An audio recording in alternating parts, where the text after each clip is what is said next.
Leo hii iwapo atazungumzia kwa kina masuala ya elimu, manake mwaka jana hakuyapa masuala ya elimu nafasi kubwa sana, alizungumzia kwa uchache sana. Je, wakati huu ambapo kuna migogoro kadha wa kadha ambayo inaendelea katika sekta ya elimu, atakuwa anaipa nafasi kubwa masuala ya elimu, masuala ya elimu ya juu na vile vile masuala ya mpito wa gredi ya 10 ambayo kila mzazi atakuwa anaiangalia, manake watoto wao washafanya mitihani ya KJSEA na sasa hivi watakuwa wanangojea matokeo yao katika majuma mawili yajayo. Na je, watakuwa wanawekwa katika madarasa gani? Je, kule Mombasa nako wanajihisi vipi? Masuala ni mengi. Masuala ya bandari ya Mombasa, je, imekuwa ikifanya kazi kwa kiwango gani? Imeingiza taifa hili ni makasha mangapi yamepokelewa? Uchumi bahari pia umepanuka kwa kiwango gani? Ukumbuke ni katika kaunti hii ya Mombasa pia kuliweza kunaswa mihadarati ambayo ni ya mabilioni ya pesa. Je, usalama wetu wa kuzuia kuingizwa kwa bidhaa ambazo ni hatari kwa taifa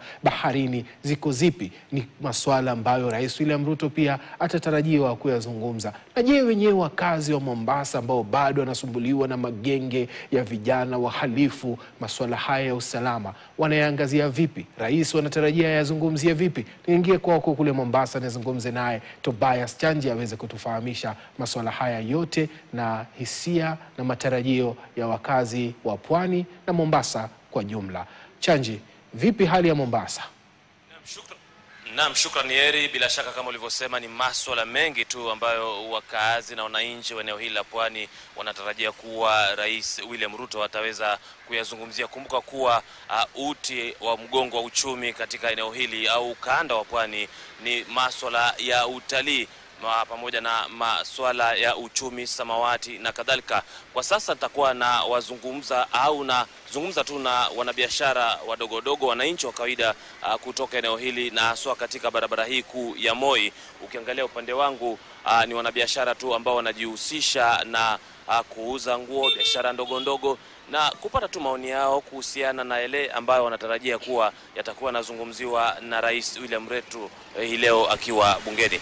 Mama, tuanze na majina yako na utuelezee kilio chako. Kwa majina naitwa Lida Nyanchama, natoka mkoa wa Mombasa. Kilio changu ni wale watu wana supply wa chini. Tuna supply mwaka mzima hatujalipwa, na unaona ile interest tunaweka ni kama 20%. Sasa unapata kama umeomba pesa inakuwa ni shida, ni changamoto. Tunaona watu wanajinyonga, watu wanakufa.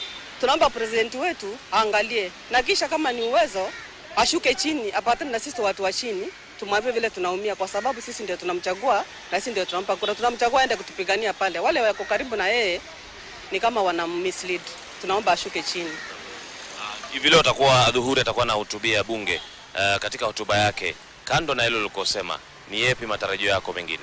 Matarajio yangu ni atusaidie wale wenye wajalipo walipe pesa yao. Hiyo ndio nataka tu wanakandarasi waweze kulipwa pesa zao. Wale walifanya kazi, watu wa chini kama sisi wenye walifanya kazi walipe, wasimalize mwaka kama miaka 2 mpaka wajinyonge. Angalie hilo, asingatie hilo. Asante sana. Nashukuru sana kwa maoni yako. Kidogo utanipisha tu, labda niongee na kina mama hapa ambao vile pia wanaendelea na kazi zao za kuuza. Mama, majina yako ni nani? Wanakuita nani? Hapo unakula. Wacha tuongee na wewe, unaitwa nani? Tunakura. Unaweza toa maoni yako kuhusiana tuna matarajio yako ya hotuba ya leo Rais William Ruto? Tunakura wewe. Hivyo unasema.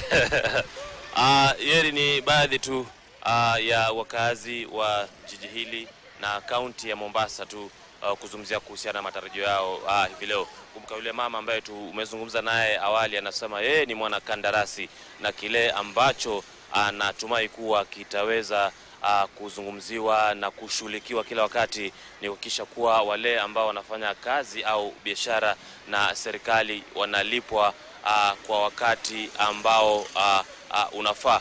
Kuna mjomba hapa ambaye pia tutaweza kupata maoni yako. Wanakuita nani? Mbona watu wa Mombasa leo wamekuwa waoga hivi?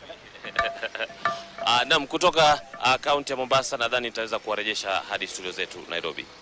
Na bila shaka huyo ni Tobias Chanji akizungumza katika eneo la Mombasa na baadhi ya wakazi ambao kidogo leo wameingia baridi wenyewe usema, kwa sababu mambo ni mengi.